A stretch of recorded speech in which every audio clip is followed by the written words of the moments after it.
করে দিয়েছে, তাদেরকে যে মিছিল করে জনগণের বলা উচিত আপনাদের এই চেয়ারে থাকার আর কোনো অধিকার নাই, এই মুহূর্তে আপনারা সচিবালয় থেকে বেরিয়ে যান। সেটাই হবে প্রকৃত বিপ্লব। আমি সেই বিপ্লবের স্বপ্ন দেখি, বুঝলেন? আমি জনগণকে আহ্বান জানাই, আমি সিপাহীদের আহ্বান জানাই, আপনারা এই বিপ্লবে শরিক হন। আপনারা চলে যান আপনাদের যার যার জায়গায় এবং গিয়ে এই সমস্ত আওয়ামী দানবদের সকল প্রতিষ্ঠান থেকে আপনারা বের করে দিন। এবং ছেলেদের প্রতি আমার একটা ছোট সাজেশন আছে।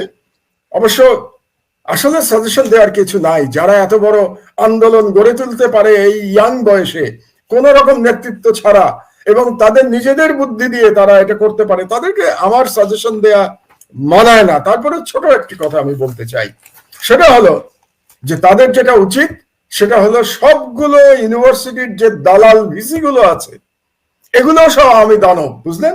এবং হলে হলে যেগুলো প্রক্টর কি বলে প্রভোস্ট আছে এবং ইউনিভার্সিটির প্রক্টর যারা আছে এবং শিক্ষক সমিতির নেতা যেগুলো আছে এগুলো সবগুলো কিন্তু দানব। এই ছেলেদের উচিত যেখানে তারা আছে তাদের বলা যে আপনাদের আর ইউনিভার্সিটিতে থাকার কোনো রাইট নাই, আপনারা ইউনিভার্সিটি থেকে বেরিয়ে যান। এবং হলের বিদ্যুৎ, তারপরে আপনার পানি, গ্যাস লাইন এগুলো কেটে দেওয়ার হুমকি দিচ্ছে তো সরকার বা ইউনিভার্সিটি কর্তৃপক্ষ। এই ছেলেদের উচিত এই ভিসিদের, এই প্রভোস্টদের, এই প্রক্টরদের বাড়ির গ্যাস লাইন, ইলেকট্রিসিটি লাইন এবং পানির লাইন কেটে দেয়া।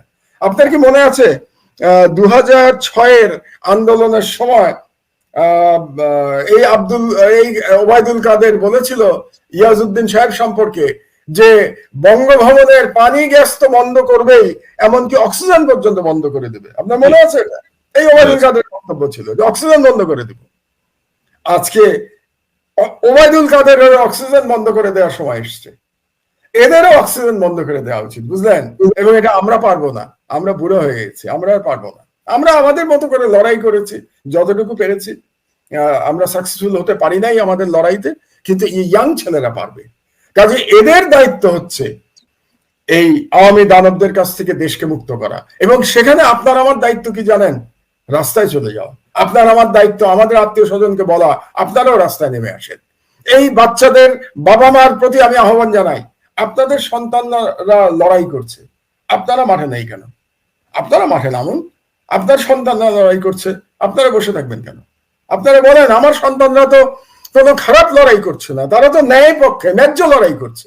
কাজে এই লড়াইয়ে আমরাও নামলাম। সেদিন না ফেরাউনের এই 2024-এর বাংলাদেশি ফেরাউন হাসিনার পতন হবে। এটা হলে হাসিনার পতন কিভাবে হবে আপনি বলেন? আমেরিকা এসে আপনাকে পতন করে দিয়ে যাবে? কোনোদিন করবে না। এবং আমি মনে করি এখন একটা পরিস্থিতি তৈরি হয়েছে, অবিস্মরণীয় গণজাগরণের পরিস্থিতি তৈরি হয়েছে। আমি বুড়ো মানুষ তো পুরনো কথা বলে ফেলি। 1969-এর গণ অভ্যুত্থানের গল্প বলি আপনাকে, জাস্ট এক লাইনের মধ্যে, বেশি সময় নেব না, 1 মিনিট। 1969-এর গণ অভ্যুত্থান ঢাকা বিশ্ববিদ্যালয়ের ছাত্ররাই শুরু করেছিল, কিন্তু মেইন নেতৃত্ব কে দিয়েছিল জানেন? মাওলানা ভাসানী। মাওলানা ভাসানী কি করলেন, যখন ছেলেরা আন্দোলন শুরু করলো ঢাকা বিশ্ববিদ্যালয়ে, মাওলানা ভাসানী রাস্তার নেতৃত্ব নিলেন। এবং তিনি, আমার মনে আছে, আমি তখন ক্লাস 10-এ পড়ি, 69-এ, আমি 10-এর ছাত্র, ক্লাস 10-এর ছাত্র, ম্যাট্রিক পরীক্ষা দিলাম। তারপরেই তিনি রাস্তায় আগুন জ্বালালেন। প্রথম আগুন জ্বালিয়েছিলেন কি বলে মাওলানা ভাসানী। এবং তিনি কোথায় আক্রমণ করলেন জানেন? জনগণ নিয়ে কাকে ঘেরাও করলেন? এটাও শুনলে অবাক হবেন। সেটা হলো এখন যেটা বাংলা একাডেমি, ওটা তখন পূর্ব পাকিস্তানের সম্ভবত একজন জাস্টিসের বাসা ছিল, এবং ওই বাড়িতে গিয়ে উনি ঘেরাও করলেন। সেই জাস্টিস পালিয়ে গেল, এবং ওই যে ওই বাড়ির থেকে জাস্টিস পালিয়ে গেল, ওই বাংলা একাডেমির ওই বাড়ির থেকে, সেখান থেকেই কিন্তু আন্দোলনের মানে গণ অভ্যুত্থানের সূচনা হলো এবং আইয়ুব খানের পতন হলো। আমি বাংলাদেশে আইয়ুব খানের থেকে আরো অনেক করুণ পরিণতি শেখ হাসিনার দেখতে পাচ্ছি ইনশাআল্লাহ। আমাদের সেই পরিস্থিতি চলে এসছে। এখন আমাদের একজন মাওলানা ভাসানী দরকার। দুর্ভাগ্যবশত এই মুহূর্তে আমাদের কাছে মাওলানা ভাসানী নাই। যে নেতার ডাকে মানুষ এভাবে নেমে আসবে, ওই নেতা নাই। এখন ওই আপনার আমার ডাকতে হবে, কিন্তু আমাদের ডাকে তো আর মানুষ নামবে না। আমরা তো নেতা নই, আমরা অতি সাধারণ মানুষ। কিন্তু আমরা বিবেকের তাড়নায় কথা বলি, আমরা আহ্বান জানিয়ে যাব যে আপনারা নামুন, এই ফেরাউনের কাছ থেকে দেশকে রক্ষা করুন, জাতিকে রক্ষা করুন। ভারতীয় আধিপত্যবাদের কাছ থেকে রক্ষা করুন। এই যে দানব, এই দানব ভারতের নিয়োগকৃত একজন দানব। কাজেই এই দানবকে উৎখাত করতে পারলে আমরা ভারতীয় সম্প্রসারণবাদ এবং আধিপত্যবাদের বিরুদ্ধে লড়াই করে প্রকৃত স্বাধীন হতে পারবো। সময় চলে এসছে, আমাদের এখন লড়াইতে নেমে যাওয়া দরকার। এবং মাহমুদ ভাই, এই ছাত্রদের উপরে এই যে হত্যাযজ্ঞ বা যেভাবে দমন পীড়নের ঘটনা, এটি কিন্তু ধরেন পুরো পৃথিবীর সকল গুরুত্বপূর্ণ সংবাদপত্র অত্যন্ত গুরুত্ব সহকারে প্রকাশ করেছে। জাতিসংঘ তাদের কনসার্ন জানিয়েছে, স্টেট ডিপার্টমেন্ট তাদের কনসার্ন জানিয়েছে, এবং আমি যতটুকু জানি যে এই জাতীয় পেটোয়া পুলিশকে নিষিদ্ধ করার একটি প্রস্তাবও তাদের সক্রিয় বিবেচনায় আছে, যেভাবে তারা বাংলাদেশে র্যাবের উপরে স্যাংশন দিয়েছিল। পুলিশের ব্যাপারটাও সক্রিয় বিবেচনায় আছে। এবং এই মুহূর্তে আপনি যদি বলছেন আসলে জনগণ মাঠে অবশ্যই নামবে, অভিভাবকরা, আমি যতটুকু দেখেছি বা দেখছি, অভিভাবক জনগণ সবাই ঐক্যবদ্ধভাবেই নামবে ছাত্রছাত্রীদের সাথে। একটি গণ অভ্যুত্থানের আভাস আমরা দেখছি। তবে এই মুহূর্তে আমাদের দরকার হচ্ছে আমাদের সেনাবাহিনীর যেই গৌরব তারা হারিয়ে ফেলেছে আজিজের হাত ধরে, বা 111 পর থেকে দেখেন 111 পরে এই ধরনের 57 জন অফিসারকে হত্যা করলো, তাদের কারো কোনো প্রতিক্রিয়া নেই। আপনার মধ্যে ফোন আসছে ইয়ের ভিতরে, মেসেঞ্জারে। আচ্ছা, তো 57 জন সেনা কর্মকর্তাকে হত্যা করার পরে তাদের মধ্যে কোনো প্রতিক্রিয়া আমরা দেখি নাই। যারা এই হত্যাকাণ্ডের প্রতিবাদ করেছে তাদেরকে নিয়েও তাদের কোনো প্রতিবাদ ছিল না। যারা প্রতিবাদী ছিলেন তাদেরকেও চাকরি হারাতে হয়েছে, বিভিন্নভাবে পানিশমেন্ট পেতে হয়েছে, তারা চলে গেছেন। এখন সেনাবাহিনী চালাচ্ছে ধরেন ওই যে TM জোবায়ের, মুজিবর, তবরেজ শামস, ওয়াকার, এই 5-7 জন। আসলে এই 5-7 জন ফুফাতো ভাই, মামাতো ভাই, খালাতো ভাই, দুর্নীতির সহযোগী। এরা বিভিন্ন ভাবে, হ্যাঁ, তারপরে সর্বোচ্চ মাথায় বসে আছে রেহানার দেব, তারেক সিদ্দিকী। তো আমাদের ধরেন, আমি যদি বলি যে মানে ধরেন 95% সিপাহী এবং অফিসার এখনো দেশপ্রেমিক। তারা এই গুটি কয়েক 10-15 জনের জন্য আসলে মানুষের পক্ষে দাঁড়াতে পারছে না বা পারেনি। গত 15 বছর ধরে দেশ আস্তে আস্তে সার্বভৌমত্ব হারাচ্ছে, নিষ্পেষিত হচ্ছে মানুষ। তো এটা একটা সুযোগ। এই সুযোগটা আমি জানি না আপনার আহ্বান তারা কতটুকু কিভাবে নেবে। আপনি কি আরেকটু কিছু বলবেন যে এই সুযোগটা? আমি যেটা বলতে চাই যে কনক, আমাদের রিয়েলিস্টিক হতে হবে, বাস্তব ভিত্তিক। সেটা হলো যে আপনার যে 95 ভাগের যে হিসেব, অফিসারদের বেলায় আমি এটা মানি না, সিপাহীদের বেলায় আমি এটা মানি। আমি বিশ্বাস করি যে সিপাহীদের মধ্যে 95% দেশপ্রেমিক, কোনো সন্দেহ নাই। কিন্তু অফিসারদের মধ্যে আমার মনে হয় না যে দেশপ্রেমিকের সংখ্যা এত বেশি হবে। দেশদ্রোহীর সংখ্যা অনেক বেড়ে গেছে। 11-11 পর থেকে গত 17-18 বছরে এই দেশদ্রোহীরা নিয়োগপ্রাপ্ত হয়েছে, তাদেরকে আস্তে আস্তে প্রমোশন দেওয়া হয়েছে। কাজে এই দেশদ্রোহীদের টার্গেট করতে হবে, এবং সেখানে মেইন দায়িত্ব পালন করতে হবে সিপাহীদের, দেশপ্রেমিক সিপাহীদের। এবং যে সমস্ত অফিসাররা এখনো দেশপ্রেমিক আছেন, যদি থেকে থাকেন, আমি জানি না, যদি থেকে থাকেন, তাহলে তাদের দায়িত্ব নিতে হবে। এবং আমি যে কথাটা আগে একটু বেশ কিছুক্ষণ আগে বললাম পুলিশ এবং আর্মি সম্পর্কে, সেটা হচ্ছে যে পুলিশের যারা সিপাহী, কনস্টেবল যারা, এবং সেনাবাহিনীর যারা সিপাহী, এবং যে সমস্ত অফিসার দেশপ্রেমিক এবং সৎ যারা আছেন, অনেস্ট অফিসার্স, তাদের উচিত এখনই বন্দুক ঘুরিয়ে ধরে এই দানবদের উৎখাত করা। এই জন্যই আমি আপনার আজকের যে শিরোনাম, এটা পছন্দ করেছি, যে সকল প্রতিষ্ঠান থেকে আওয়ামী দানবদের উৎখাত করতে হবে। এবং এটা যদি সেনাবাহিনী এগিয়ে আসে, দেশপ্রেমিক অংশ, যদি পুলিশের দেশপ্রেমিক অংশ এগিয়ে আসে, বিজিবির দেশপ্রেমিক অংশ এগিয়ে আসে, তাহলে জনগণের লড়াইটা অনেক সহজ হয়। না হলে জনগণের লড়াইটা আরেকটু দীর্ঘায়িত হবে, কিন্তু লড়াই থামবে না। আমি যে হতাশার মধ্যে পড়ে গেছিলাম এই আমাদের যে রাজনৈতিক দলগুলোর নিষ্ক্রিয়তা দেখে, এই আপনার কি বলবো, একতরফা নির্বাচনের পরে, 7ই জানুয়ারির একতরফা ভুয়া নির্বাচনের পরে, ডামি নির্বাচনের পরে, আমি নতুন করে আবার স্বপ্ন দেখতে শুরু করেছি। আমাকে আবার জাগ্রত করেছে আমাদেরই ছেলে মেয়েরা, এবং আবু সাইদের মতো শহীদরা জাগ্রত করেছে। তো কাজে আমি মনে করি যে এই লড়াই ব্যর্থ হতে পারে না, এই লড়াই কোনো অবস্থাতে ব্যর্থ হতে পারে না। এই লড়াই এর চূড়ান্ত লক্ষ্যে পৌঁছাবে, এবং চূড়ান্ত লক্ষ্যটা হচ্ছে এই মনস্টার শেখ হাসিনার বিদায়। কারণ যারা কোটার আন্দোলন করছেন তাদেরও বোঝা উচিত যে মনস্টার শেখ হাসিনার বিদায় হলে পরেই রাষ্ট্রবিরোধী যত আইন আছে বাংলাদেশের সবগুলো পরিবর্তন হবে। তো কাজেই এটা পরিবর্তন হতে হলে এই সরকারের বিদায় একটা মানে ইট ইজ এ মাস্ট, এটা হতেই হবে। এবং বাংলাদেশের যদি স্বাধীনতা, প্রকৃত স্বাধীনতা পেতে হয় তাহলে আমাদের এই সরকারকে বিদায় করতে হবে, তাহলেই না আমরা ভারতীয় আধিপত্যবাদ থেকে মুক্ত হতে পারবো। আর নয়তো আজকে যেভাবে আমরা ভারতের এক ধরনের গোলামে পরিণত হয়েছি। আপনি বলেন যে এতদিন আমি আপনার অনুষ্ঠানে বহুবার বলেছি যে Bangladesh is an undeclared colony of India, এই শব্দটা আমি বহুবার বলেছি।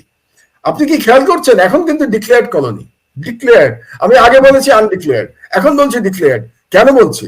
কারণ হচ্ছে চীনে যাওয়ার আগে শেখ হাসিনা এবং তার পররাষ্ট্রমন্ত্রী আর একটা অসভ্য দানব চট্টগ্রামের যে পররাষ্ট্রমন্ত্রী, কি নাম তার, এদের নামও মনে থাকে না, হ্যাঁ, হাসান মাহমুদ।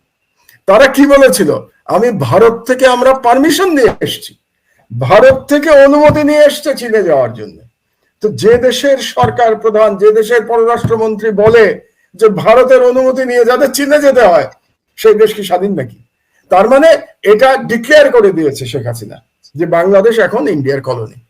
তো এর থেকে মুক্তি পেতে হলে আমাদের এই মনস্টারকে উৎখাত করতে হবে, এবং সেই পথ আমাদেরকে দেখিয়ে দিয়েছে এই তরুণ ছেলেমেয়েরা, এবং এই পথটা শুধু আমাদের অনুসরণ করতে হবে। রাজনৈতিক দলগুলোর প্রতি আমার আহ্বান, আর দেরি করবেন না।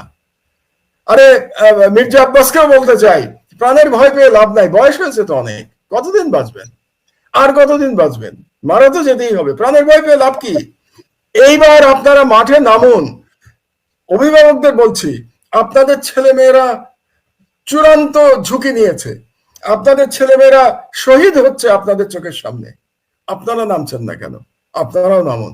আমরা সকলে মিলে একবার চেষ্টা করে দেখি এই দানবের কাছ থেকে বাংলাদেশকে মুক্ত করা যায় কিনা। এবং মাহমুদ ভাই, আগামীকাল শিক্ষার্থীরা টোটাল শাটডাউনের একটি কর্মসূচি দিয়েছে পুরো বাংলাদেশ জুড়ে, যে আকাশপথ ছাড়া কোথাও কিছু চলবে না, ইমার্জেন্সি সার্ভিস ছাড়া। এবং আমি মনে করি যে আমরা আজকেই যে আহ্বান জানালাম, আগামীকাল থেকে আমরা তাদেরকে বাস্তবায়ন দেখতে পাই। ছাত্রদের সাথে অভিভাবক, জনতা, সকল রাজনৈতিক দলমত নির্বিশেষে যেমন নেমে আসবেন, তেমনি পুলিশ, সেনাবাহিনী, আমাদের প্রশাসন, বিচার বিভাগ, এই জায়গাগুলোতেও প্রতিরোধের ঢেউ উঠবে। আওয়ামী যারা অপশক্তি ক্ষমতায় জেকে বসে আছেন, এসব জায়গাগুলো, সেগুলো থেকে আমরা মুক্তি চাই। আর বিশেষ করে সেনাবাহিনী যদি আসলে জনগণের পাশে, শিক্ষার্থীদের পাশে এই সময় এসে না দাঁড়ায়, তাদের আসলে অন্য দেশে যে শান্তি রক্ষা করার কোনো অধিকার আছে বলে আমি মনে করি না। যে নিজের দেশেই যদি এই অনাচার তারা প্রতিরোধ করতে না পারে, বসে বসে ভাত খায়, 3 বেলা ভাত খায় আর ঘুমায়, তাদের কোনো নৈতিক অধিকার নাই অন্য দেশে শান্তিরক্ষী হিসেবে যাওয়ার। আপনার শেষ মন্তব্য শুনতে চাই। শেষ মন্তব্য একটা ঘটনা দিয়ে আমি শেষ করবো, এই সেনাবাহিনী সংক্রান্ত। আজকে 17ই জুলাই, 15ই জুলাই তুরস্কে একটা খুবই গুরুত্বপূর্ণ দিন, এবং 15ই জুলাই এখানে ছুটি থাকে, ন্যাশনাল হলিডে।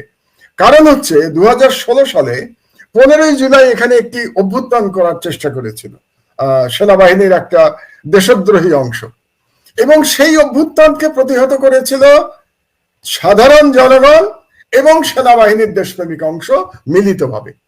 এবং এখানকার ভাষায় এটাকে বলে অনবেশ তেম্মুজ। অনবেশ তেম্মুজ মানে, অনবেশ মানে 15, তেম্মুজ মানে হচ্ছে জুলাই মাস। তো অনবেশ তেম্মুজ ব্রিজ নামে মানে একটা সেতু আছে এখানে বিখ্যাত, এটার নামই হচ্ছে 15ই জুলাই ব্রিজ। তো ওই ব্রিজের মধ্যে একটা দৃশ্য খুব চমৎকার ছিল, বুঝলেন?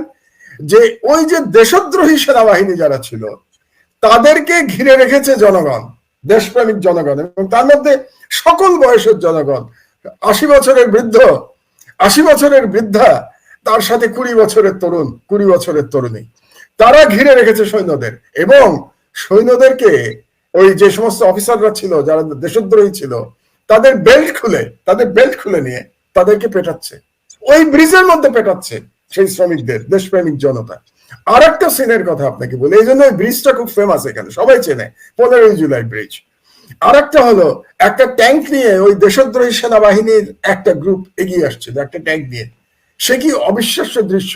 একজন মহিলা, বয়স হবে 60 বছর, তিনি একটা বিরাট বাঁশ হাতে নিয়ে তিনি ট্যাঙ্কের সামনে দাঁড়িয়েছেন। একজন মহিলা ট্যাঙ্কের সামনে দাঁড়িয়ে আছে একটা বাঁশ হাতে নিয়ে। কি অসাধারণ দৃশ্য! আমার গায়ের লোম খাড়া হয়ে যাচ্ছে আপনাকে বর্ণনা করতে গিয়ে।